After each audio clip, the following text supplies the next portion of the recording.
Hi friends, బెల్లం కాజాలు ఈ విధంగా చేసుకోండి, చాలా బాగుంటాయి. 1.5 కప్పు మైదాకి 2 స్పూన్స్ బియ్యపిండి వేయండి.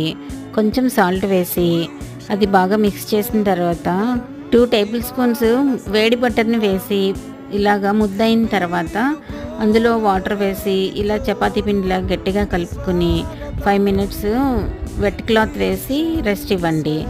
తర్వాత చిన్న ముద్దలు తీసుకుని ఇలాగా పల్చగా రోల్ చేసుకుని దాన్ని ఇలా డైమండ్ షేప్లో కట్ చేసి వేడి ఆయిల్లో డీప్ ఫ్రై చేసి గోల్డెన్ బ్రౌన్ కలర్ వచ్చే వరకు వేపి పక్కకు తీసుకోండి.